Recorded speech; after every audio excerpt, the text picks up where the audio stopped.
গল্প দুমুঠো বিকেল। লেখা ইশরাত জাহান দুতি। পড়ন্ত বিকেলের সূর্যটা হলুদ থেকে কমলা, কমলা থেকে টুকটুকে লাল হয়ে গিয়ে নানা রঙের বর্ণচ্ছটা ছড়িয়ে পশ্চিম দিগন্তে হারিয়ে যাওয়ার পথে। চায়ের কাপটা গ্রিল ছাড়া ব্যালকনিটার কার্নিশে ফেলে রেখে বিস্ময়বিমুগ্ধ চোখে তাকিয়ে থাকে স্বর্ণ অস্তমিত সূর্যের দিকে। অস্তমান সূর্যের অতুলনীয় সৌন্দর্যকে উপেক্ষা করার সাধ্য আসলে কোনো মানব মনের নেই।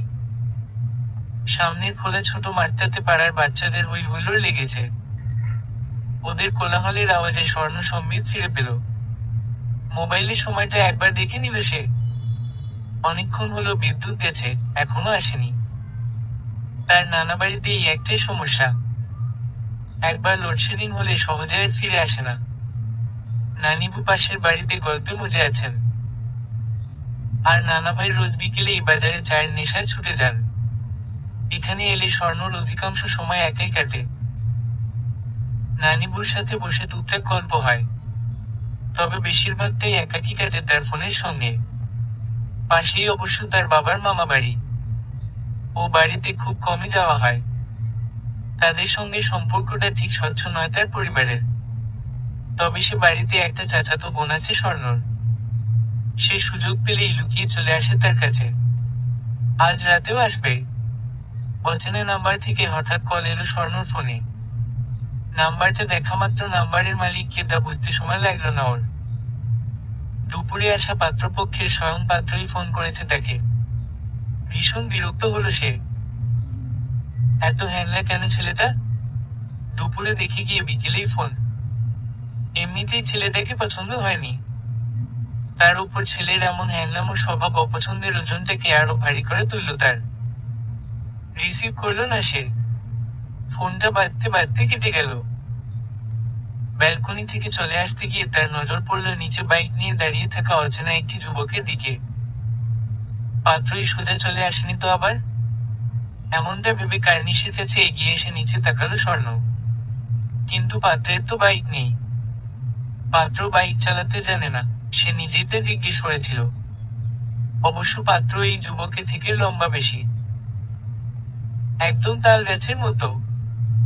স্বর্ণ লোকটাকে কিছু জিজ্ঞেস করতে যাবে এমন মুহূর্তে লোকটা নিজেই উপরে তাকালো। তাকে দেখার পর স্বর্ণ 180 ভাগ আন্দাজ করে নিলেও সে পাত্রপক্ষের কেউই হবে। গলা ছেড়ে জিজ্ঞেস করলো তাকে, আপনি কি কাউকে খুঁজছেন? ছোটখাটো কোনো বিপদের মধ্যে পড়েছিল যেন ছেলেটা। তা থেকে রক্ষা পেল সে। তেমন অভিব্যক্তিতেই সে বিনয়ী হাসি ঠোঁটে ঝুলিয়ে বলল, আমি আহমাদ মিয়ার বাসাটা খুঁজছি। আপনি তার বাসার সামনেই দাঁড়িয়ে আছেন? ও আচ্ছা, আমিও এটাই আন্দাজ করছিলাম। ভেতরে আসতে পারি? স্বর্ণ অল্প সেকেন্ড ভাবনাগ্রস্ত মুখ করে থেকে বলল, হ্যাঁ আসুন।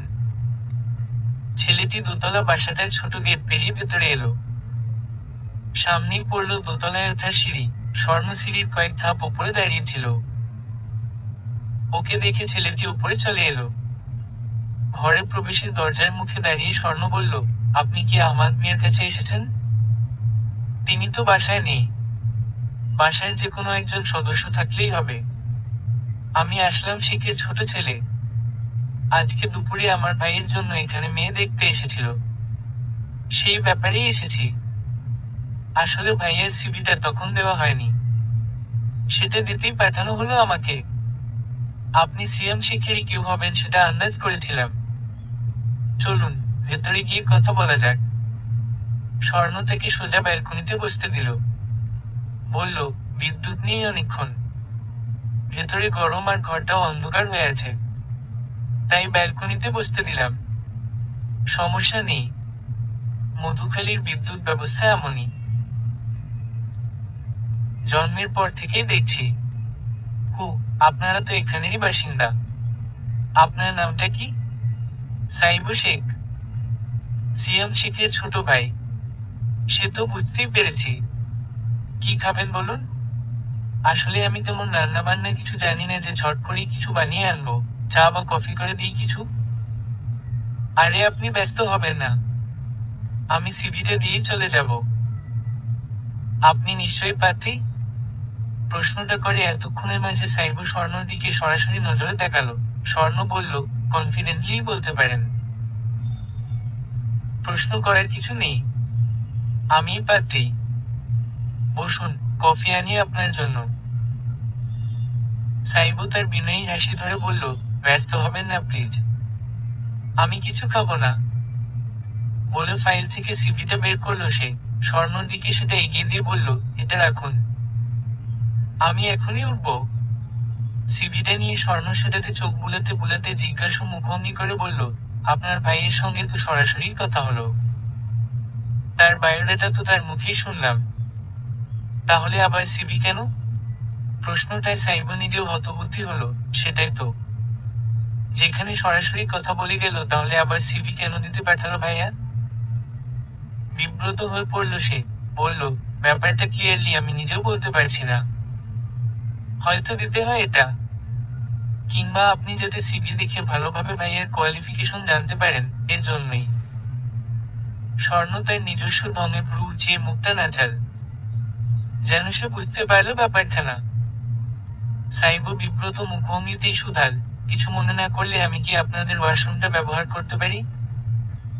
সিভির ব্যাপারটা নিয়েই স্বর্ণর মনটা বেশ সন্নিগ্ধ। এখন আবার ছেলের ভাই প্রথমবার এসে কয়েক মিনিট বসে যেতে চাইছে ওয়াশরুমে। কাহিনী কি হতে পারে? স্বর্ণকে গম্ভীর মুখে দেখে সাইবু বেশ লজ্জায় পেল। মেয়েটা কি ভাবছে কে জানে। সে ঢাকা থেকে বাড়িতে ফিরেছে মাত্র আধা ঘন্টা হলো, এসে ওয়াশরুমে ঢোকারও সুযোগ পায়নি। তার আগেই তার ভাই সিয়াম এসে সিভি দিতে পাঠালো তাকে।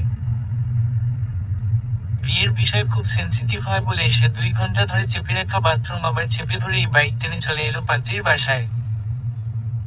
তাদের বাসা থেকে পাত্রীর বাসার দূরত্ব হেঁটে এলে 5 মিনিট, কিন্তু বাথরুমের চাপের জন্যই সে হেঁটে আসেনি। ভেবেছিল বাইক টেনে এসে কাগজটা দিয়ে আবার 2 মিনিটেই বাইক টেনে চলে আসবে, কিন্তু আসার পর ভদ্রতা রক্ষার্থে বসতে গিয়ে এখন আর চেপে রাখা সম্ভব হচ্ছে না, বিধায় এমন লজ্জার কথা বলতে বাধ্য হলো। স্বর্ণকে চুপ থাকতে দেখে বলল, আপনি প্লিজ কিছু মনে করবেন না, আমি দুঃখিত। না না, সমস্যা নেই, আসুন আমার সাথে। বাসায় আর কাউকে যে দেখছি না। এই প্রশ্নে স্বর্ণ আরো একবার সন্দেহের চোখে তাকালো সাইবের দিকে, যে দৃষ্টি দেখে সাইবো আবারও নিজের বোকামিটা বুঝতে পেরে লজ্জায় মুখে পড়ল। বলল, না মানে, আসলে আমি শুনেছিলাম আপনার নানি বলেছেন, ওনার কথায় জিজ্ঞেস করছিলাম আর কি। স্বর্ণ একটু সময় চুপ থেকে বলল, পাশের রুমেই ঘুমিয়ে আছেন, তাই আর ডাকিনি। মিথ্যাটা বলে স্বর্ণ আড়ালে হঠাৎ জিভ কাটল, পাশের রুমের ওয়াশরুমেই তো সাইবকে নিয়ে যেতে হবে। মিথ্যাটা বুঝতে পেরে ছেলেটা কি ভাববে তাকে, আর একটু ভেবে কি মিথ্যাটা বলা যেত না? বাধ্য হয়ে সাইবকে যখন পাশের রুমে নিয়ে এলো স্বর্ণ ব্যাপারটা সত্যি তখন সাইবও লক্ষ্য করলো রুমে কেউ নেই। জানালাটা খোলা বলে স্পষ্ট দেখা যাচ্ছে খুব পরিপাটি করে রুমের বিছানা থেকে শুরু করে পুরো ঘরটাই গোছানো। বাঁকা চোখে তাকালো সাইবু স্বর্ণর দিকে। অপমানে মুখটা থমথমে হয়ে উঠল সাইবের। সে কিছু না বলে ওয়াশরুমে ঢুকে গেল, এমন ভাবে অপমানিত হওয়ার কারণে অশান্তিতে তার বাথরুমটাও ক্লিয়ার হলো না। এই এলাকায় নয় শুধু, সারা মধুখালী থানাতে সাইবের বাবার সুনাম খুও। তাদের পুরো বাড়িকে এক নামে সবাই দারোগা বাড়ি বলে চেনে, কারণ সাইবের দাদা, চাচা, বাবা সবাই দারোগা ছিলেন। আর এখন তার বড় ভাই ইন্সপেক্টর, আর প্রত্যেকের আইনের জগতে ভীষণ সুনাম। সেখানে মেয়েটা তাকে চরিত্রহীনের দলে ফেলে সন্দেহ করলো, তাও সেই মেয়েটা যে কিনা তার ভাইয়ের পছন্দ করা পাত্রী। আল্লাহ পাক নসিবে রাখলে আজ বাদে কাল মেয়েটাকে সে ভাবি বলে ডাকবে। এই দিক থেকে ভাবতে গেলে মেয়েটা তাকে হঠাৎ করেই এমন বাজে সন্দেহ করতে পারল কিভাবে? প্রচন্ড নিম্ন মানসিকতার মেয়েটা। এমন মেয়ে তার ভাইয়ের বউ না হয়ে আসায় ভালো। 5 মিনিট বাদে সাইবো ঘেমে নিয়ে ওয়াশরুম থেকে বের হলো। বাসাটার সবখানেই অত্যাধিক গরম। রাস্তার পাশে বলেই তাপমাত্রা এত বেশি, কোনো গাছপালা নেই আশেপাশে। স্বর্ণ হাতে টিস্যু বক্স নিয়ে দাঁড়িয়েছিল। সাইবো বেরিয়ে আসতেই তার দিকে চেয়ে মিষ্টি হেসে টিস্যু বক্স এগিয়ে দিল, যেন সে জানতো সাইবকে সেই বেশি দেখবে। বেচারার গায়ের নেভি ব্লু টি শার্টটা ঘেমে ভিজে গেছে, ছিপ বেয়ে ঘামের বিন্দু গড়িয়ে পড়ছে। কপালটাও ঘেমে একাকার।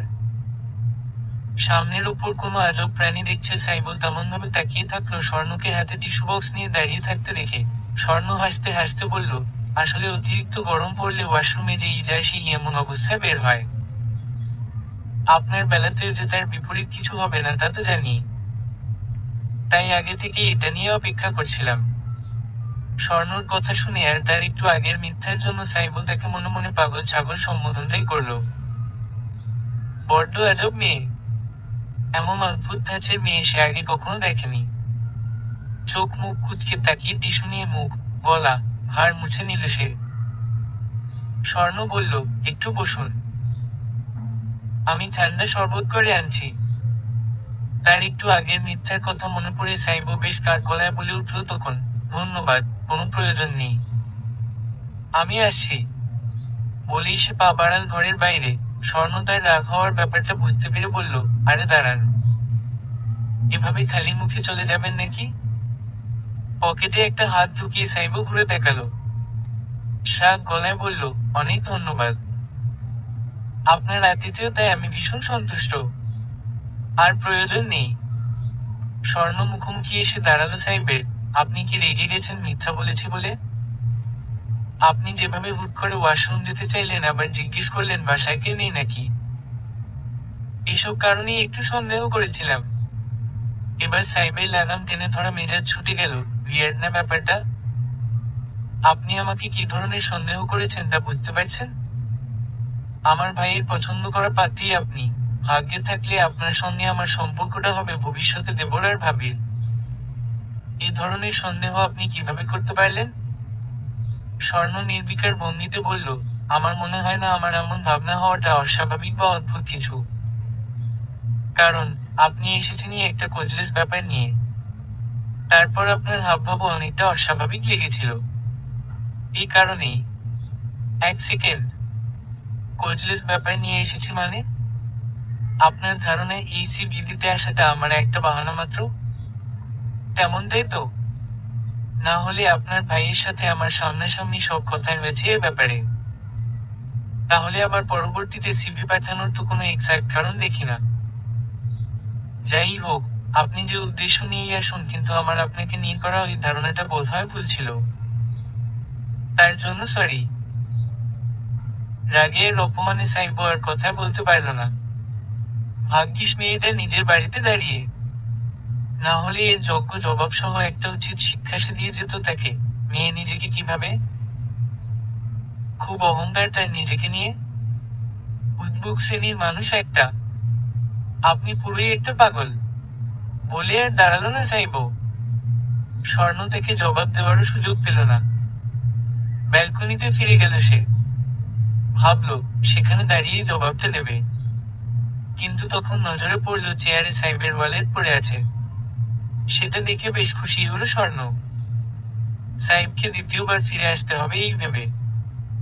আর হলো তাই। সাইবু পকেট থেকে বাইকের চাবি বের করতে গিয়ে বুঝতে পারল তার ওয়ালেটটা পকেটে নেই। তখন সে বিরক্ত চেহারায় ব্যালকনির দিকে তাকালো। স্বর্ণ কার্নিশে দুহাতের কনিয়ের ভর ফেলে দাঁড়িয়ে আছে তার দিকে চেয়ে। ঠোঁটের কোণে তার কিঞ্চিত বাঁকা হাসি। বিরক্তিতে সাইবের কপালে সূক্ষ্ম ভাঁজ পড়ল। স্বর্ণকে জিজ্ঞেস করতে গেল, আমার ওয়ালেটটা দেখুন তো চেয়ারের উপর আছে কিনা। কিন্তু এ প্রশ্ন তার মুখে থাকতেই স্বর্ণ চলে গেল ভেতরে। আশ্চর্যান্বিত হয়ে সাইবু তাকিয়ে থাকলো সেদিকে। মনে মনে স্বর্ণকে কয়েকটা গালি দিয়ে অগত্যা দোতলায় এলো আবার।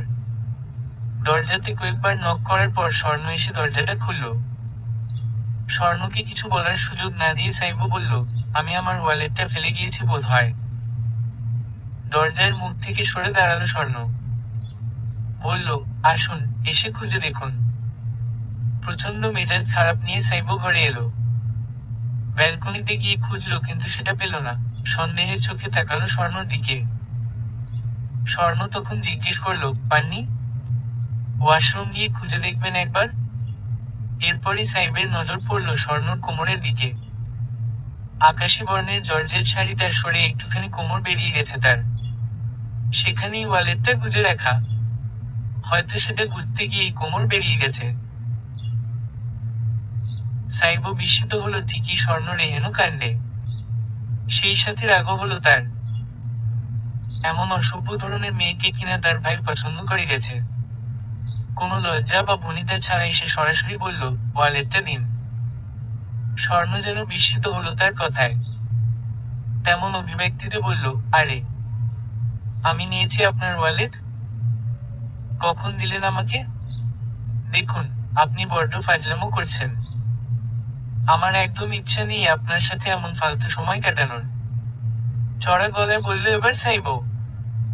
স্বর্ণ থেকে ভরকে দিয়ে একটু কাছে গিয়ে দাঁড়ালো তার, যেটা সাইবো একেবারেই আশা করেনি।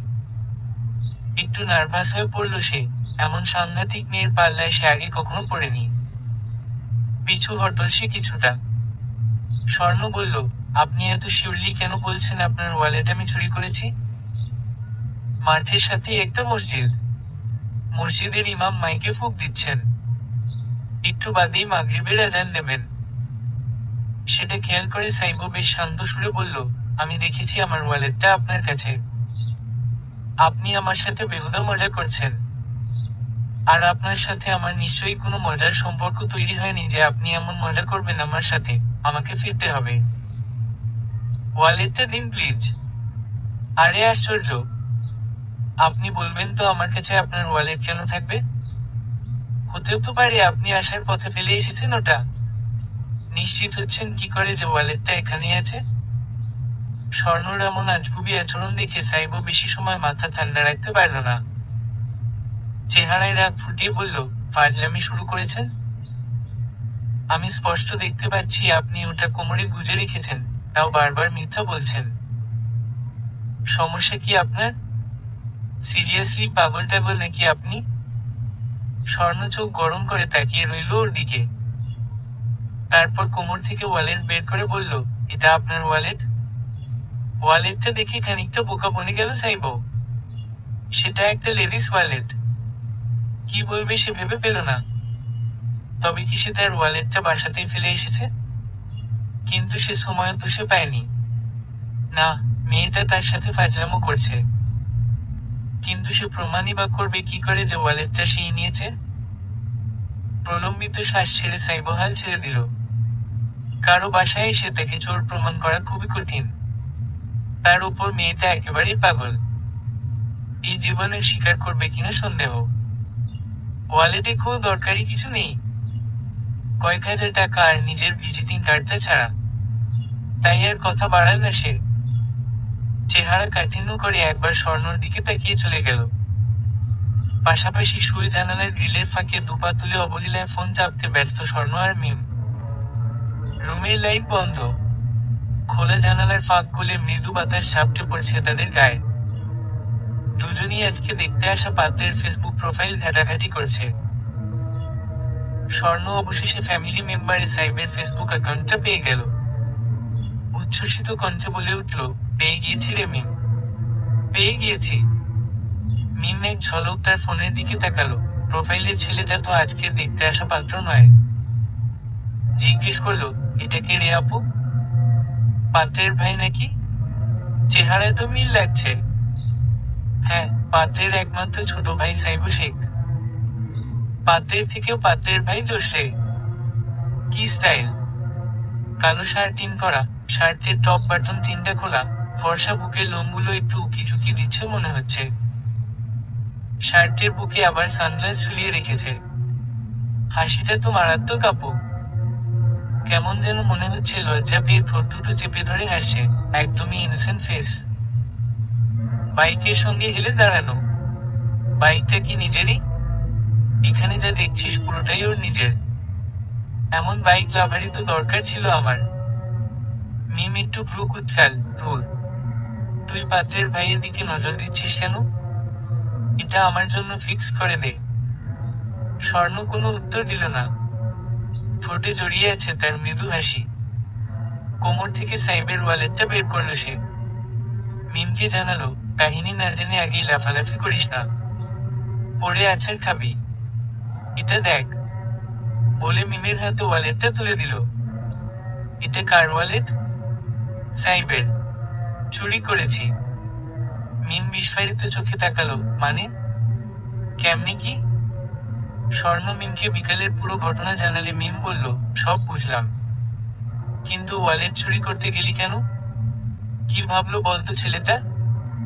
ও তো নিশ্চয়ই বাসায় গিয়ে তোর কাণ্ড কারখানা বলবে। বলুক, আমি কি ওর ভাইকে বিয়ে করতে চেয়েছি নাকি? তাহলে সাইবের ওয়ালেট দিয়ে করবিটা কি? সেটাই তো বুঝলাম না। আমি নিজেও জানি না, হঠাৎ ইচ্ছা হলো চুরি করতে, করে ফেললাম। দেখ তো ভেতরে কি কি আছে। মিম উঠে বসে ওয়ালেট খুলে দেখলো তাতে 7,000 টাকা আর কতগুলো ভিজিটিং কার্ড। কার্ডগুলো হাতে নিয়ে বলল, কার্ডগুলো কিসের রে? স্বর্ণ ফোনের আলো জেলে কার্ডগুলো হাতে নিল। সেখানে সাইবের নাম, ফোন নাম্বার, ঢাকা শোরুমের ঠিকানা। সবগুলো দেখে স্বর্ণ বিস্ময় বলে উঠল, মাই গড, ছেলের তো ঢাকা বিজনেস আছে বাইকের, তিনটা শোরুম। আমি তো জানি ওদের ফ্যামিলিতে সবাই চাকরিজীবী, কিন্তু এটা দেখি আবার অন্য গোয়ালের। ওদের বাবা তো নাকি বিজনেস পছন্দ করে না। ব্যাপার যাই হোক, এখানে টাকা আছে অনেকগুলো, তোর উচিত ওয়ালেটটা ওনাকে ফেরত দেওয়া। স্বর্ণ ভিজিটিং কার্ড দেখতে দেখতে মাথা ঝাঁকাল, ও, ফেরত তো দিতেই হবে। আমি ভাবছি কল করবো কিনা। কল না করলে বলবি কিভাবে ফেরত দেওয়ার কথা? ঘরের লাইট জ্বলে উঠল এর মাঝে। স্বর্ণ দেখলো নানিবু এসে দাঁড়িয়েছেন। তার কাছে এসে দাঁড়ালেন তিনি। অনেকটা রাগ কণ্ঠে বললেন, পোলার ভাই আইছিল নাকি বাসায়? তুই তার সাথে কি উল্টা পাল্টা করছিস? স্বর্ণ নির্বিকার সুরে বলল, কি উল্টা পাল্টা করেছি? কিছুই তো করিনি। তাকে কফি, শরবত খেতে দিতে চাইলাম, তিনি খেলেন না। মিথ্যা কইবি না, ছেলে খুব খুশি ছিল তোরে দেইখা। ছেলের পরিবারও সবাই খুশি, কিন্তু তুই নাকি ছেলের ভাইরে ঠিকমতো আচরণ দিস নাই, অপমান করছিস। তাকে আমি কোনো অপমান করিনি গো, সে ভুল বুঝেছে। আসল কথা হলো, আমার ছেলেকে ভাল লাগে নাই। আমি ওই ছেলেকে বিয়ে টিয়ে করতে পারবো না। নানিবু আরো রেগে গেলেন এবার, তুই কিন্তু স্বর্ণ কামরা ভালো করতেছিস না। একটার পর একটা প্রস্তাব আসতেছে আর তুই এক ছুতা দিয়ে ফিরে ফিরে দিচ্ছিস। তোর কোনো সম্পর্ক টম্পর্ক আছে কোথাও? থাকলে ক, আমরা সেই জায়গাতেই কথা কই। তাও তো কইতেছিস না। রাজপুত্রের মতো একখান ছেলে আসে আর তা করে তুই পাও দিয়ে ঠেলে ফেলায় দিচ্ছিস। তোমাদের কাছে তো বাংলাদেশের সব সরকারি চাকুরিজীবী ছেলেই রাজপুত্র, নানি। তো এই ছেলে দেখতে কোনো দিক থেকে খারাপ ছিল? দেখতে যেমন সুন্দর, লম্বাও সেই মাশা আল্লাহ, আর চাকরিটাও মাশা আল্লাহ। এরে রাজপুত্র কয় না তো কি কয়? হ্যাঁ, রাজপুত্রকে তো আর দেখো নাই, দেখছ হলো রাজপুত্রের ভাইকে। তাকেই রাজপুত্র রাজপুত্র করতেছ। আর আসল রাজপুত্রকে দেখলে কি কইতা? এই ছেমরি। কার কথা কইতেছিস তুই? দেখ, এত নাজেহাল করিস না তোর মারে। তোর চিন্তায় চিন্তায় প্রেশার লো বানায় ফেলছে আমার মাইয়েরা। এইবার অন্তত তারই শান্তি দে। এই কথায় প্রচন্ড মেজাজ খারাপ হয়ে গেল স্বর্ণর। চেহারা কুচকে ফেলে ফোন চাপতে চাপতে সে বলল, আমি বুঝলাম না, আমাকে নিয়ে তোমার মেয়ে এত চিন্তা করে কেন? আমি কি পালাই যাচ্ছি কারো হাত ধরে? বাপ না বাইচা থাকলে সেই বাপের মেয়েকে নিয়ে চিন্তা তো হইবি।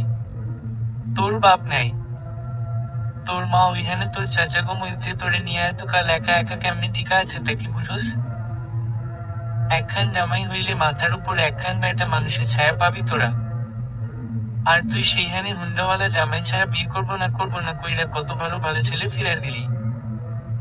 সব সময় কিন্তু নসিবে ভালো জিনিস আহে না। ঘরের লাইটটা অফ করো, আর তুমি যাও। তোমার সাথে এখন আর কথা বলা যাবে না। বলে আবার শুয়ে পড়ল স্বর্ণ, আর নানিবুর আগের সঙ্গে ঘরের লাইট বন্ধ করে একা একা বক বক করতে করতে চলে গেল ঘর থেকে।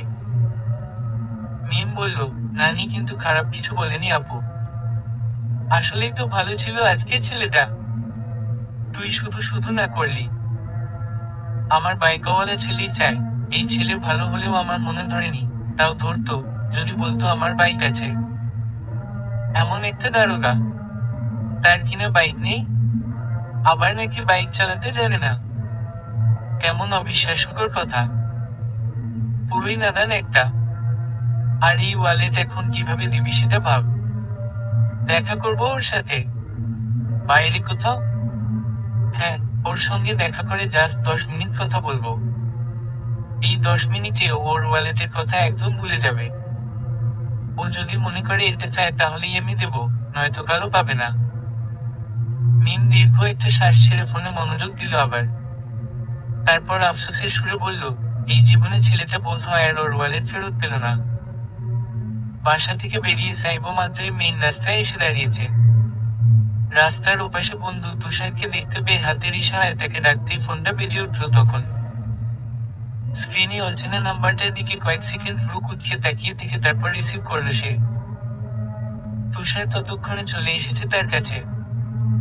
আসসালামু আলাইকুম, কে বলছেন? ফোনের ওপাশ থেকে মিষ্টি একটা মেয়েলি কণ্ঠ থেকে সালামের জবাব এলো, কিন্তু সে পরিচয় দিল না। তার পরিবর্তে বলল, কাল সকাল 9টায় হাই স্কুলের সামনের মাঠটায় আসবেন। আপনার 7,000 ওয়ালেটটা ফেরত দেব। কথাগুলো শুনে সাইবের ক্ষণিকের জন্য হতবুদ্ধি অবস্থা হলো। তারপর চোখেতেই মনে পড়ে গেল বিকালের ঘটনা। সে বিস্ময় নিয়ে বলে উঠল, বাপরে, আপনি সিরিয়াসলি ফোন করেছেন আমার ওয়ালেট ফেরত দেওয়ার জন্য?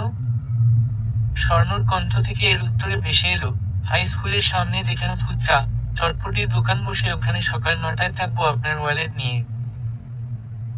বলার সঙ্গে সঙ্গে ফোনটা কেটে গেল ওপাশ থেকে। সাইবো আবারও অবাক হতে বাধ্য হলো ওকে নিয়ে। ওয়ালেটটা তো তার বাসাতে গিয়ে চাইলে এখনই নিয়ে আসতে পারত সে। মাত্রই 4-5 মিনিটের পথ, আলাদা জায়গায় দেখা করে ফেরত দেওয়ার কি আছে? তুষার তার ফোনে বলার কথা শুনে জিজ্ঞেস করলো, কি হয়েছে রে? তোর ওয়ালেট কে নিচে? সাইবো ফোনটা পকেটে রাখতে রাখতে বলল, আর বলিস না। তোরা আজ কোন পাগল দেখে আসছিস বলতো? মেয়ে তো বদ্ধ পাগল। কার কথা কস? আহমাদ মিয়ার নাতনি।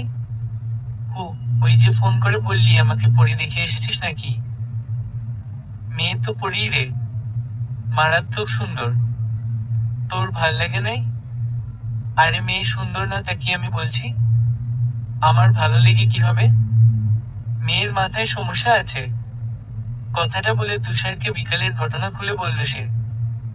তুষার তাজ্জব বনে চেয়ে রইল তার দিকে। বলল, এইরকম চটপটে হবে মেয়ে তা তো বোঝা যায় না তখন। কাল দেখা করবে হাই স্কুলের সামনে, সঙ্গে চলিস, দেখিস আর কি কি কাহিনী করে। মেইন রাস্তার পাশে ছোটখাটো একটা মাঠ। 2-3টা মেহগনি গাছের ছায়া পড়েছে মাঠের প্রথম প্রান্তে। সেখানেই চটপটি, ফুচকা, ঝালমুড়ি আরো অন্যান্য খাবারের ভ্যানগাড়ি দোকান। স্বর্ণ একদম 9টার সময় এসে বসে আছে সেখানে। সঙ্গে মিমো এসেছে, তবে সে বয়ফ্রেন্ডের সঙ্গে আশেপাশে কোথাও দাঁড়িয়ে প্রেমে ব্যস্ত। 9:30 কিছু পরে সাইবের বাইকটা এসে থামলো মাঠের মধ্যে। এত সময় লেট করে আসার জন্য মনে মনে প্রচন্ড রেগে থাকলো স্বর্ণ। সাইবের সঙ্গে অবশ্য কেউ আসেনি, এটা দেখে ওর ভালো লাগলো একটু। পকেট থেকে ফোনটা বের করে স্বর্ণকেই কল করতে যাচ্ছিল সে। এর মধ্যেই স্বর্ণ নিজেই ওর সামনে গিয়ে দাঁড়ালো। কয়েক মুহূর্ত আপনা আপনি সাইবের চোখ আটকে থাকলো ধবধবে সাদা আর টুকটুকে লাল রঙা মিশ্রণে সেলোয়ার কামিজ পরিহিত স্বর্ণের দিকে। সাদাতে যেন জলজল করছে মেয়েটা। চোখে, মুখে অবশ্য তেমন কোনো প্রসাধনী নেই। লম্বা, রেশম সিল্কি চুলগুলো ছেড়ে রেখেছে শুধু। গতকালকে এত ভালো করে মেয়েটাকে দেখা হয়নি, তবে সত্যি তুষারের ভাষায় মারাত্মক সুন্দর মেয়েটা। কিন্তু আশফাস হলো সাইবের এই ভেবে, এত সুন্দর মেয়েটার মাথায় কিনা ছিট আছে। পাক্কা 37 মিনিট দেরি করে এসেছেন আপনি, আর সেটা ইচ্ছা করেই, তাই না? সাইবো একটু দাম্ভিকপূর্ণ ঢঙে বাইকের ওপর বসে বলল, আমার যে সকাল 9টার মধ্যে ঘুমটা ভেঙেছে সেটা ভেবেই তো আমি অবাক। আপনার ভাগ্য ভালো 10টার মধ্যে আমাকে দেখতে পেয়েছেন। কই, আমার ওয়ালেটটা দিন। অনেক ধন্যবাদ। আপনার সুবুদ্ধি উদয় হলো বলে। বুকের ওপর দুহাত মুড়ে স্বর্ণ মুচকি হাসতে থাকলো। তারপর বলল, একজন ভদ্র মেয়ের সঙ্গে দেখা করতে এসেছেন, তাও কিনা 7,000 ওয়ালেট ফেরত নিতে। তাকে একটু আত্ম আপ্যায়ন না করেই ওয়ালেট নিয়ে ভেগে যাওয়ার চিন্তা করছেন? দারোগা বাড়ির ছেলেরা কিপটা নাকি? এটা তো জানতাম না। সাইবের কপাল কুঁচকে গেল। মেয়েটার উল্টা পাল্টা কথা শুনলেই তার ফুরফুরে মেজাজটা খিচে ওঠে। কি ধরনের হ্যাংলা, বেহায়া মেয়ে এটা!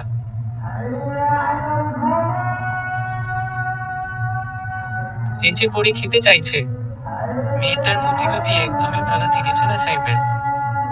তবু সে উঠে দাঁড়িয়ে দায়সারা ভাবে জিজ্ঞেস করলো, কি খাবেন বলুন? এখানে আমার মিরাজ ভাইয়ের চটপটিটাই ভালো লাগে শুধু। চলুন তাহলে, মিরাজ ভাইয়ের চটপটি খাওয়াই আপনাকে। ওহো, এখানে বসে খাবো না। ওই যে সামনে শহীদ মিনার দেখতে পাচ্ছেন, এখানে সিঁড়িতে বসে খাবো। আমি যাচ্ছি, আপনি নিয়ে আসুন। এটা শুনেই সাইবের মাথা গরম হয়ে গেল। বলল, এখান থেকে শহীদ মিনার কমসে কম 40 কদম দূরে, এত দূরে গিয়ে তো খাওয়ার কিছু নেই। আমি কি চটপটির প্লেট হাতে ধরে অত দূর যাব? আপনাকে নিয়ে আসতে হবে না তাহলে। আপনি গিয়ে বসুন, আমি নিয়ে আসছি। স্মিত হেসে বলল স্বর্ণ। সাইবু খেয়াল করলো মেয়েটা খুব বেশি হাসে। আর হাসিটা একদম হৃদয়ে গিয়ে লাগার মতো যেন। মেয়েটার চেহারার থেকে ওর হাসিটা বেশি সুন্দর। সেটা দেখে আর সাইবু রাগ করতে পারল না। ভার গলায় বলল, না না, আপনাকে নিয়ে আসতে হবে না। আপনি যান, আমি নিয়ে আসি। স্বর্ণ উত্তরে হাসি প্রদান করে চলে গেল শহীদ মিনারের কাছে। 7 মিনিটের মধ্যে 1 প্লেট চটপটি নিয়ে হাজির হলো সাইবু। স্বর্ণ জিজ্ঞেস করলো, 1 প্লেট কেন? আপনারটা কই? আমার এখন খেতে ইচ্ছে করছে না। আপনি খান। এই কথাতে স্বর্ণ মিষ্টি করে হাসলো। বলল, আমার পাশে এসে বসুন। দাঁড়িয়ে থাকবেন নাকি? একটুখানি দূরত্ব রেখে সাইবু বসলো ওর পাশে। স্বর্ণ চটপটি খাচ্ছে, আর সাইবু আর চোখে তাকিয়ে ওকে দেখছে। মেয়েটা মূলত কি চাইছে সেটাই ও বুঝতে চেষ্টা করছে। খাওয়ার ফাঁকে স্বর্ণ বলল, আপনাদের পরিবারে তো শুনেছি কেউ বিজনেস করে না। আপনি তাহলে কিভাবে? পকেট থেকে ফোনটা বের করে ফোন চাপতে চাপতে বলল সাইবু, আমার স্কুল লাইফ শেষ হওয়ার পর থেকে বিজনেসের প্রতি ঝোঁক ছিল। চাকরি আমার কখনোই পছন্দ ছিল না। সেটা তো বুঝলাম, কিন্তু আপনার বাবা তো নাকি বিজনেস পছন্দ করেন না। ও, এখনো করেন না? আমার বিজনেসে ইনভেস্ট ছিল আমার মায়ের জমানো অর্থ আর গহনা। মায়ের জন্যই করতে পেরেছি। এত বিজনেস থাকতে হঠাৎ বাইকের বিজনেস করার শখ হলো কেন? এই প্রশ্নের পর সাইবু একবার তাকালো ওর দিকে। তারপর আবার ফোনের স্ক্রিনে চোখ ফেরাল। বলল, আমি প্রচন্ড বাইক লাভার, হয়তো এটা থেকেই বাইকের বিজনেস করার চিন্তা এসেছিল। আপনি কি ঢাকাতেই থাকেন? হ্যাঁ, আমার ভাইয়ের সঙ্গে। ও আচ্ছা, আপনারা তাহলে একসঙ্গেই থাকেন? সাইবু আবার তাকালো ওর দিকে।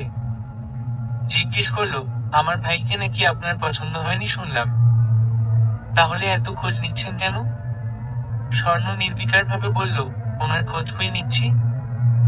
আমার আসলে বাইক চালানোর ভীষণ শখ ছিল, আর বাইকে চড়তেও ভীষণ ভালো লাগতো, তাই বিয়ে করার শখ আছে কোনো বাইকারকেই। আপনার ভাই তো একটা নাদান, সে নাকি বাইক চালাতে পারে না। তার জন্যই আপনার ভাইকে আমার পছন্দ হয়নি। সাইবু বিস্ময় প্রকাশ করে বলল, আমার ভাই বাইক চালাতে পারে না বলে আপনি ওকে রিজেক্ট করেছেন? হ্যাঁ, আমি এ পর্যন্ত যতগুলো ছেলেকে রিজেক্ট করেছি তাদের প্রত্যেকের একটাই সমস্যা, বাইক নেই। আর আপনি জানেন না আমি ছোট থেকে কতটা বাইক লাভার ছিলাম। ছোটবেলায় বাবা শুধু আমাকে বাইকে চড়ানোর জন্যই দিনের 1 ঘন্টা ফ্রি থাকতো। বিকাল হলেই 1 ঘন্টা আমাকে বাইকে নিয়ে সারা জায়গা ঘুরে বেড়াত। আপনি সত্যিই প্রচন্ড অদ্ভুত। নিজের ভাই বলে বলছি না। ওকে বিয়ে করার জন্য আমাদের বাসার আশেপাশের মেয়েগুলো নাকি ব্ল্যাক ম্যাজিক পর্যন্ত করেছে। আপনাদের বাসায় যেদিন যাবে সেদিন যেতে পথেই আপনাদেরই এক আত্মীয় তার মেয়ের জন্য বলেছিল বাবাকে, আর আপনার নামে উল্টাপাল্টা কথা বলেছিল। বুঝতে পারছেন নিশ্চয়ই কি পরিমাণ ডিমান্ড আমার ভাইয়ের মেয়েদের কাছে। সেখানে আমার ভাই আপনাকে পছন্দ করেছিল। চটপটির প্লেটটা পাশে রেখে স্বর্ণ মৃদু হাসতে হাসতে বলল, এসব বললেও আমি আপনার ভাইকে বিয়ে করব না। সাইবু এবার একটু অপমানিত হলো। বলল, আপনি নিজেকে নিয়ে বড্ড অহংকার করেন না? আপনার মনে হচ্ছে আমি আপনাকে কনভিন্স করতে চাইছি আমার ভাইয়ের জন্য? আমি জাস্ট কথায় কথাগুলো বললাম। আপনাকে নিয়ে আমাদের বাড়ির আর কারো ইন্টারেস্ট নেই। আজই আরেকটা মেয়ে দেখতে যাবে তারা, সম্ভবত সেখানেই বিয়ে ঠিক হয়ে যাবে। হলে আপনাদের দাওয়াতও দেওয়া হবে। যাক, আলহামদুলিল্লাহ। হাসতে হাসতে বলল স্বর্ণ। আপনি সত্যিই একটু পাগল আছেন। এই কথাতে স্বর্ণ মুচকি হেসে বলল, ধন্যবাদ। উত্তরটা শোনার পর সাইবু খানিক সময় কেমন করে যেন চেয়ে থাকলো ওর দিকে। তারপর স্বর্ণর সঙ্গেই ফট করে হেসে ফেলল সে। সিরিয়াসলি, আমি আপনার মতো এমন আজব চিজ দেখিনি কখনো। আমাকে আজব চিজ, পাগল এসব বললে কখনোই আমার খারাপ লাগবে না। কারণ আমি জানি আমার আচরণ সত্যিই স্বাভাবিক নয়। আর এই আচরণগুলো আমি ইচ্ছা করেই করি। এই যে আপনি হেসে ফেললেন, আমাকে নিয়ে মনে মনে ভাবেন কোথাকার পাগল আমি। এভাবে বাকিরাও ভেবে হাসে আমাকে নিয়ে। কেউ আমার কথায় মজা পাচ্ছে, হাসছে, এটা দেখতেই আমার ভালো লাগে। সত্যি? আপনার খারাপ লাগে না কেউ আপনাকে নিয়ে হাসাহাসি করলে? না, কারণ আমি তো ইচ্ছা করেই করছি। আর তাদেরকে হাসাতেই তো চাইছি। আপনি এখন নিশ্চয়ই ভাবছেন আমি বোধহয় খুব সরল প্রকৃতির মানুষ। সাইবু একটু অবাক হলো এ কথায়। বলল, আসলেই তাই ভেবেছি। আপনি বুঝলেন কি করে? আমাকে নিয়ে অনেকেই হাসাহাসি করার পরও আমি তাদের সঙ্গে সেই মজা করেই কথা বলি। এতেই সবাই ভাবে আমি মানুষটা একটু বোকা বা সরল ধরনের। আপনিও ওদেরই মতো চিন্তা করেছেন আমাকে নিয়ে। তাই আপনার ভাবনাও ওদের মতোই হবে। কিন্তু সত্যিটা হলো এটা আমার বাইরের আবরণ, যেটা ক্ষণিক সময়ের। আমি মোটেও বোকা বা অত সরল নই। আমি যেভাবে নিজেকে আপনার সামনে মেলে ধরবো আপনি সেভাবেই আমাকে বিচার করবেন। তাছাড়া কখনো আমার প্রকৃত আমিকে আপনি চিনতে পারবেন না, বুঝতেও পারবেন না। সাইবু খুব কৌতূহল নিয়ে জিজ্ঞেস করলো, আপনার বয়সটা কত বলুন তো? স্বর্ণ হেসে ফেলল, মেয়েদের বয়স এভাবে জিজ্ঞেস করতে হয়? ব্যাপারটা একটু ভুল হলো বুঝতে পেরে সাইবু বিব্রত মুখ করে বলল, সরি। এক্সাইটমেন্টে ওভাবে জিজ্ঞেস করে ফেলেছি। 2011-তে আমি এসএসসি দিয়েছি। এখন মাস্টার্স কমপ্লিট করে ঘুরে বেড়াচ্ছি। আপনার এসএসসি সাল কত? বেশি নয়। আপনার থেকে মাত্র 3 বছরের সিনিয়র আছি। একটা কথা বলুন তো, আপনি আমাদের বাসা চেনার পরও অমন নাটক করলেন কেন না চেনার? আপনি যেমন সুস্থ স্বাভাবিক হয়ে ইচ্ছা করে পাগলামি করেন, আমিও ইচ্ছা করেই না চেনার ভান করেছি। স্বর্ণ ভ্রু কুঁচকে ফেলল, এটা কোনো কথা হলো না। সাইবু হাসতে হাসতে বলল, আরে ব্যালকনিতে আপনাকে দেখে বুঝতে পারছিলাম না কিভাবে কথা শুরু করে আমার পরিচয় দেব। ভাইকে বললাম কল করে আপনাকে জানাতে যে আমি নিচে। কিন্তু ও বলল আপনি ফোন ধরছেন না। তারপর আপনি যখন কথা বললেন আমার সঙ্গে তখন একটু ইতস্তত বোধ হচ্ছিল। তাই একটু অমন নাটক করেছিলাম। সাইবের কথা শেষ হতেই স্বর্ণের ফোন বেজে উঠল। ফোনের স্ক্রিনে মিমের নাম্বার দেখে বলল, আমাকে এখন তবে উঠতে হবে। আপনাকে অনেকক্ষণ আটকে রাখলাম। আর আপনার ভাইকে বলে দিন, তার কোনো খুঁত ছিল না। শুধু বাইকটা চালাতে জানলেই আমি তার গলায় ঝুলে যেতাম। কিন্তু আফসোস, আমাকে আবার অপেক্ষা করতে হবে কোনো বাইকারকে পাওয়ার আশায়। কেন যে একটা প্রেম করলাম না? বলেই উঠে পড়ল সে। সঙ্গে সাইবু হাসতে হাসতে দাঁড়িয়ে পড়ল। বলল, আমি সত্যিই আপনার মতো এমন সিরিয়াস বাইক লাভার দেখিনি। আমি নিজেও বাইকে প্রচুর ঘোরাঘুরি করি, কিন্তু আপনার মতো এমন সিরিয়াস লাভার না বোধ হয়। স্বর্ণ শুধু হাসল, কোনো উত্তর দিল না। এরপর দুজন কথা বলতে বলতে সামনে এগিয়ে গেল। সাইবু বাইকে উঠতেই স্বর্ণ মিমকে সঙ্গে নিয়ে রিকশাতে উঠল। ওদের দুজনের একবার চোখাচোখি হলো।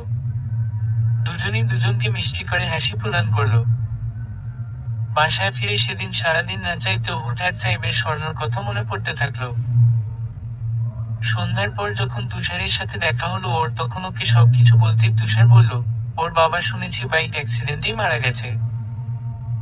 আর সেদিন ওর বাবার সঙ্গে ও নিজেও ছিল। ও খুব ছোট তখন নাকি? কি বলিস? তুই এত কিছু জানলি কিভাবে? সেদিন দেখতে গেলাম না। ওর কপালের এক কোণায় একটু কাটা দাগ দেখে তোর বোন জিজ্ঞেস করেছিল ওখানে কাটা কেন। তখন ওর নানি ঘটনা বলেছিল। ওই অ্যাক্সিডেন্ট ও সেদিন ভাগ্য করে বেঁচে গিয়েছিল। তুই খেয়াল করিসনি দাগটা? করেছি। আসলে ওকে এতটাই ভালো লাগছিল দেখতে যে সামান্য ওই কাটা দাগটা ওর চেহারাতে কোনো প্রভাব ফেলতে পারেনি। তেমন নজর পড়েনি ওদিকে। কিন্তু আমি ভাবছি, যার বাবা চোখের সামনে বাইক অ্যাক্সিডেন্টে মারা গেল সে তারপর বাইক লাভার পর্যায়ে কি করে? চিন্তিত মুখ করে সাইব বলল, মেয়েটা আসলেই অদ্ভুত। আমার তো মনে হয় পাত্র রিজেক্ট করার অন্য কোনো কারণ আছে ওর। কি বা এমন কারণ থাকতে পারে? বলল তো প্রেম টেম নাকি নেই। পরিশিষ্ট। সেদিন মেয়ে দেখতে যাওয়ার 15 দিন বাদেই সেই মেয়ের সঙ্গে সিয়ামের বিবাহ ঠিক হয়ে গেছে। আজ তাদের গায়ে হলুদ। কিন্তু একমাত্র ভাইয়ের বিয়েতে সাইব হাতে, পায়ে, কোমরে, পিঠে আঘাত পেয়ে আহত হয়ে বিছানায় পড়ে আছে আর 2 দিন। ঢাকা থেকে ফেরার পথে সাংঘাতিকভাবে সে বাইকে অ্যাক্সিডেন্ট করেছিল। সকাল থেকেই বাড়িতে মেহমানে গিজগিজ। আর এদিকে সাইব ঘরে বসে টিভি দেখতে দেখতে ক্লান্ত। একটু হাঁটতে পারলেও বাইরে যাওয়ার সাহস হলো না তার, কারণ বাইরে রং খেলছে সবাই। একটু বাদে সিয়ামের গায়ে হলুদ শুরু হবে। সেখানে হবে আবার হলুদ মাখামাখি, যা তার একেবারেই পছন্দ নয়। টিভিটা অফ করে এবার সে ফোনটা হাতে নিল বিরক্তের সঙ্গে। ঠিক সে সময় কেউ দরজায় টোকা দিয়ে বলল, ভেতরে আসবো কি? সাইব মাথা উঁচু করে তাকালো দরজার দিকে। কণ্ঠটা ঠিক চিনতে পারল না সে। দরজার মুখের ব্যক্তিটিকে দেখা যাচ্ছে না। বলল, দরজা তো খোলায়। ব্যক্তিটি দরজা ঠেলে ভেতরে এসে দাঁড়ালো। হেসে বলল, দরজা খোলা তা তো আমিও দেখেছি, কিন্তু বিনা অনুমতিতে তো আর ঢুকতে পারি না। সাইব যেন বিশ্বাস করতে পারল না সামনের মানুষটি সত্যি তার সামনে দাঁড়িয়ে। বিস্ময় কণ্ঠে বলে উঠল, আরে আপনি আপনি সত্যিই এসেছেন আমার ভাইয়ের হলুদে? সাইবের বিছানার কাছে এগিয়ে আসতে আসতে সে বলল, আসলাম তো। দেখছেন না গায়ে হলুদের জামা আমার? সাইব নিমেষহীন চোখে সামনের মানুষটিকে দেখতে থাকলো। কাঁচা হলুদ বর্ণের একটা সেলোয়ার কামিজ তার পরনে। হাতে, কানে, গলায় সোনার অলংকার। চেহারায় হালকা সাজ। দেখতে সত্যিই আজ তাকে স্বর্ণের মতো উজ্জ্বল লাগছে।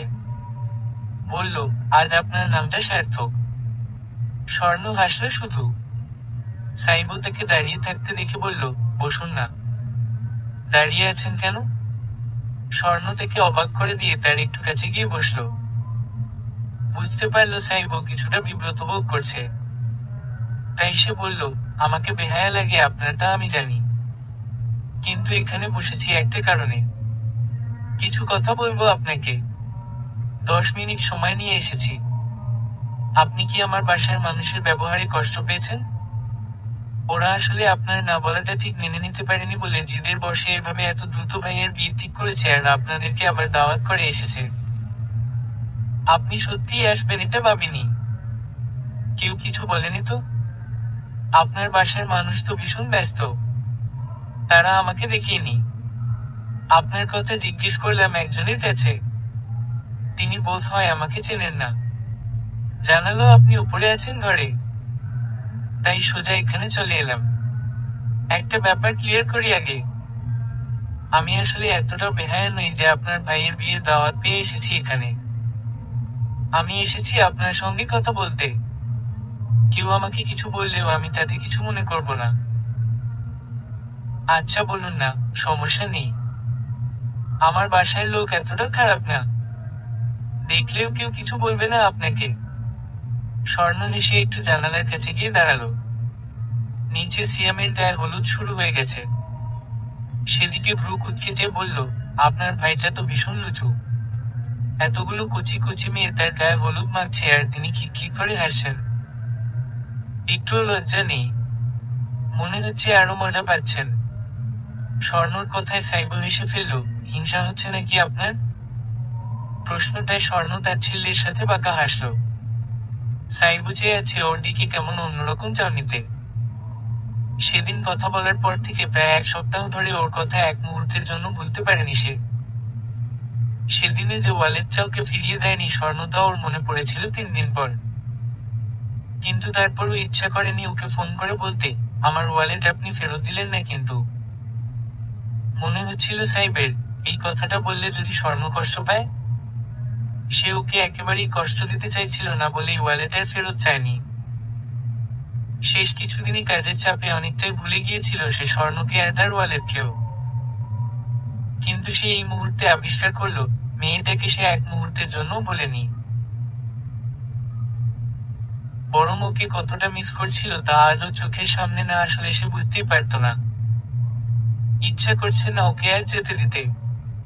কি বলে ধরে রাখা যায় এই সোনার বরণ কন্যাটিকে? স্বর্ণ একবার খেয়াল করলো সাইবু তার দিকে পলকহীন চোখে চেয়ে আছে। একটু অপ্রতিভ হলো সে। তাকাতে পারল না ওর দিকে। জানালা দিয়ে আবার উকি দিল নিচে। হঠাৎ হেসে ফেলল সে। সাহেবকে বলল, খুব শীঘ্রই এ বাড়ির দ্বিতীয় বিয়ে শুরু হবে। যেভাবে আপনার ভাইয়ের শালী আপনার মাকে হাতে হাতে কাজ করে দিচ্ছে তাতে বেশি দিনের আপনার একা থাকতে হচ্ছে না। সাইবু হাসতে হাসতে বলল, এই মেয়েটাকে আমি বড্ড ভয় পাই। ভাইয়াকে হলুদ লাগানোর পরিবর্তে এসেছিল আমাকে হলুদ লাগাতে। অ্যালার্জির কথা বলে কাটিয়ে দিয়েছি। ভীষণ চঞ্চল ধরনের। স্বর্ণর চেহারায় আগের হাসিটা আর নেই।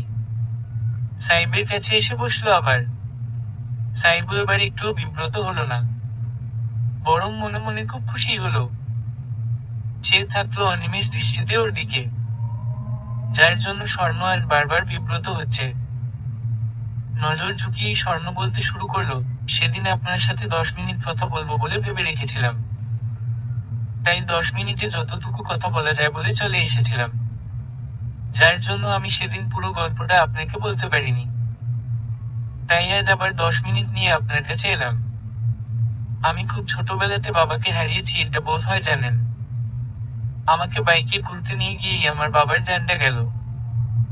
আমার বয়স তখন 7 বছর। যত বড় হতে থাকলাম তত বাইকের প্রতি আমার ভয় বাড়তে থাকলো। এই ভয় থেকে মুক্তি পেতে আমার কি করা উচিত আমি ভেবে পাচ্ছিলাম না। আপনি জেনে এখন অবাক হবেন, আর 18-19 বছরের মধ্যে আমি কখনো বাইকে চড়িনি। যখন দেখেছি আমার কোনো প্রিয় মানুষ আমার সামনে বাইকে চড়ছে আমি তাকে টেনে হিঁচড়ে বাইক থেকে নামিয়েছি। অনুরোধ করেছি কখনো যেন সে বাইকে না ওঠে। এসবের মধ্যে যখন আমার বিয়ে নিয়ে ভাবতে শুরু করলো আমার মা তখন চট করেই আমার মাথায় এলো কোনো বাইকারকেই আমার বিয়ে করা দরকার। এখন নিশ্চয়ই আপনি মনে মনে আমাকে পাগল বলে গালি দিচ্ছেন। কথাটা বলে হেসে ফেলল স্বর্ণ। তারপর বলল, এরপরের কথাগুলো শুনলে আমাকে আপনার পুরোপুরি পাগল মনে হবে। একজন বাইক প্রেমী মানুষকে নিয়ে আমার আশঙ্কা সে জীবনে কখনো না কখনো একবার হলেও অ্যাক্সিডেন্ট করবে এই বাইকের জন্যই। আর যে বাইকে চড়ে না তাকে নিয়ে তো এই আশঙ্কা নেই। তার মানে সে এই অ্যাক্সিডেন্ট থেকে নিরাপদ। আমি বিয়ে করতে চেয়েছি একজন বাইকারকে এ কারণেই, তাকে আমার ভালোবাসার মায় জড়িয়ে একসময় অনুরোধ করবো সে যেন আর কখনো বাইকে না চড়ে। আর আমি জানি সে আমার কথা তখন ফেলতে পারবে না। এখন আপনার এখানে বলা উচিত, তাহলে কি আমি বাংলাদেশের সব বাইকারকে বিয়ে করে এভাবে ভালোবেসে বাইক ছাড়া করব? এই ব্যাপারটা নিয়ে আপনার ঠাট্টা করা মানে এখানে। আপনি তা করতে পারেন, আমি কিছু মনে করব না। আমি চাইলেই পারবো না সব বাইকারদের বাইক চালাতে বারণ করতে। কিন্তু এমন একজনকে বিয়ে করে অন্তত তাকে তো পারবো আমার বাবার মতো দুর্ঘটনার শিকার থেকে মুক্ত করতে। এই কারণেই আমার কোনো বাইকারকে বিয়ে করার ইচ্ছা, যেটা আমি আমার মাকে কখনো বোঝাতে পারিনি। আমার প্রতিটা প্রিয় মানুষকে আমি এই বাইক ছাড়তে অনুরোধ করি। গতকাল সন্ধ্যায় যখন আপনার ফুপু আমাদের বাসায় আসেন দাওয়াত দিতে তখন উনি গল্পে গল্পে বলেন আপনার অ্যাক্সিডেন্টের কথা। সেটা শুনিয়ে আমি এসেছি। আপনার ভাইয়ের হলুদ দেখতে আসিনি। এত সময় কথাগুলো স্বর্ণ মাথা নিচু করে বলছিল। চোখের কোল তার অশ্রুতে ডুবে আছে। তা কোনোভাবে আড়াল করে এসে তাকালো সাহেবের দিকে। বলল, আল্লাহ না করুন আজ যদি আপনার এর থেকে খারাপ কিছু হয়ে যেত তখন তো আর কিছুই করার থাকতো না কারো। আপনি হয়তো ভাবছেন সামনে আপনি সাবধানে চলবেন, কিন্তু তখনও যে এমন কিছু আবার হবে না তার নিশ্চয়তা তো আপনি দিতে পারবেন না। যে জিনিসে জীবন ঝুঁকি আছে তা কখনো মানুষের জীবনে প্রিয় বা পছন্দের জায়গা হতে পারে না। জীবনটাকে নিরাপদ রাখতে ছেড়ে দিন না এই বাইক। আমার কথাগুলো আপনার কাছে হয়তো অহেতুক লাগছে কিংবা বাচ্চামো। আমি আসলে দেখেছি এই বাইকের জন্য নির্মম মৃত্যু। তাই জানি এই মৃত্যুটা দেখা কতটা সহ্য সীমার বাইরে। সাইবু কথা বলতে ভুলে গেল, শুধু চেয়ে দেখতে থাকলো স্বর্ণর লাল হয়ে যাওয়া কান্না ভেজা চোখ দুটো। একটু টোকা দিলেই হয়তো চোখের জল অবিরত ঝরতে শুরু করবে। কিছুক্ষণ চুপ থেকে স্বর্ণ জোর করে হাসার চেষ্টা করলো। বলল, আমার বোধ হয় আর ইচ্ছাটা পূর্ণ হবে না বুঝলেন। আজই ফিরে যাব বাড়িতে। কাল খালামণির ঠিক করা এক ছেলের পরিবার দেখতে আসবে আমাকে। ছেলে খুবই ভদ্র, সে সাইকেলও নাকি চালাতে জানে না, ব্যাংকে জব করে। খুব সম্ভবত তারা নাকফুল, আংটি এসব প্রস্তুতি নিয়ে আসছেন। মানে সব প্রায় ঠিকঠাক। আমিও আপনাদেরকে আমার বিয়েতে দাওয়াত দেব। সাইবো হাসল, তবে কিঞ্চিত পরিমাণ। শুধু নীরবে চেয়ে দেখতে থাকলো ওকে। তা লক্ষ্য করে স্বর্ণ ভ্রু কুঁচকে জিজ্ঞেস করলো, আমাকে কি দেখছেন বলুন তো? এটাই ভাবছেন আপনার ভাইটা কি মিশ্রাই না করলো আমাকে না পেয়ে? কথাটা শুনে এবার সাইবু চওড়া হাসলো। স্বর্ণ জিজ্ঞেস করলো, স্বীকার করেন যে আপনার ভাবির থেকেও আমি বেটার? সাইবু নিঃশব্দে হেসে মাথা ঝাঁকিয়ে হ্যাঁ জানালো। স্বর্ণ উঠে পড়ল এবার। দেয়াল ঘড়ির দিকে চেয়ে বলল, আমার টাইম মেনটেন দেখেছেন? পাক্কা 10 মিনিটের কথা শেষ করেছি। বলেই আবার জানালার কাছে গেল সে। জানালা দিয়ে নিচে উকি মেরে দেখে বলল, আপনার ভাই তো দারুণ খুশি। এখন যদি আমি ওনার সামনে গিয়ে দাঁড়াই ওনার রিয়াকশনটা কেমন হবে বলুন তো? প্রশ্নটা করেই পেছনে ফিরতে গেল সে। আর অমনি ধাক্কা খেল সাইবের বুকের সাথে। সাইবকে হঠাৎ এতখানি কাছে দেখে বড়কাল স্বর্ণ। কেমন করে যেন আজ সাইবও দেখছে ওকে। ভীষণ লজ্জা লাগছে ওর সাইবের সেই চোখের দিকে তাকাতে। আমতা আমতা করে স্বর্ণ বলল, আপনি বিছানা ছেড়ে উঠলেন যে? কোনো দরকার? সাইবও মিটিমিটি হাসতে থাকলো। স্বর্ণর আর একটু কাছে এসে দাঁড়ালো সে। তারপর স্বর্ণর কাঁধ ডিঙিয়ে জানালার দিকে হাত বাড়িয়ে জানালার পর্দা টেনে দিল। তার কাঁধের ওপর দিয়ে এই হাতটা জানালায় টিকিয়ে দাঁড়ালো। এই কাণ্ডে স্বর্ণ জোরসোর হয়ে পড়ল সংকোচে। সাইবু জিজ্ঞেস করলো, আপনি বললেন আপনার প্রিয় মানুষগুলোকে আপনি অনুরোধ জানান বাইক ছাড়তে। তাহলে আমি কি ধরে নেব আমিও আপনার? নানি অপেক্ষা করছেন আমার জন্য। এখানে এসেছি জেনে তিনি ভীষণ টেনশনে আছেন। সাইবকে থামিয়েই বলল স্বর্ণ। আর বলার সময় সাইবের হাতের নিচ দিয়ে বেরিয়ে এলো ওর সান্নিধ্য থেকে। সাইবের মিটিমিটি হাসিটা থামল না। স্বর্ণ জিজ্ঞেস করলো, বাইকটা তবে কি করছেন? বুকের ওপর দুহাত মুড়ে জানালার সঙ্গে হেলে দাঁড়ালো সাইব। জবাব দিল, একটু আগেও ভেবেছিলাম বিক্রি করে দেব। এখন ভাবছি বিক্রি করে দিলেও তো কোনো বাইকারকেই দিতে হবে। তাহলে তো সেও একই ঝুঁকির মধ্যে পড়বে। তাই সিদ্ধান্ত নিচ্ছি এখন ওটা অকেজো হয়ে পড়ে থাক, কিন্তু আরো একটা ব্যাপার ভাবছি। আমার শোরুম থেকে যারা বাইক কিনবে তাদের কি হবে? আমার মতো ওদের কপালে তো আর স্বর্ণ জুটতে নাও পারে। বলেই হাসতে থাকলো সে। স্বর্ণ তার শেষ কথায় লজ্জায় পড়ল একটু। এর কোনো উত্তর দিল না। জানালো, খেয়াল রাখবেন নিজের। আসি। যাওয়ার জন্য দরজার দিকে পা বাড়ায় সে। কিন্তু অকল্পনীয়ভাবে সাইবো পেছনে থেকেই তার হাত টেনে ধরল। ফিরে দাঁড়ালো স্বর্ণ। সাইবো মুচকি হাসতে হাসতে এগিয়ে এলো, এবারও কি আমার ওয়ালেটটা পাবো না? 1 সেকেন্ডের জন্য লজ্জিত ভঙ্গিতে চোখ দুটো বন্ধ করে ফেলল স্বর্ণ। বিব্রত মুখ করে বলল, আমি এটা বারবারই ভুলে যাই। কিন্তু ওটা এখনো যে আপনার কোমরে আছে। হ্যাঁ, আপনাকে দিতেই নিয়ে এসেছি। সাইবো ঠোঁট চেপে হাসছে। স্বর্ণ তার চোখের দিকে আর তাকাতে পারল না। কোমর থেকে ওয়ালেট বের করতে গেলেই সাইবো হাতটা ধরে বাদ সাধল। ওর খুব কাছে এগিয়ে এলো। মৃদুস্বরে বলল, আমার এক ওয়ালেটের বাহানায় আর কত? এবার না হয় আমাকে এই কোমরে গোলার ব্যবস্থা করি। এই কথায় স্বর্ণ বিস্ময়ে চোখে তাকালো সাইবের দিকে। সাইবের মিটিমিটি হাসি দেখে লজ্জায় মুখটা নিচু করে চোখ দুটো বুজে ফেলল সে। সমাপ্ত।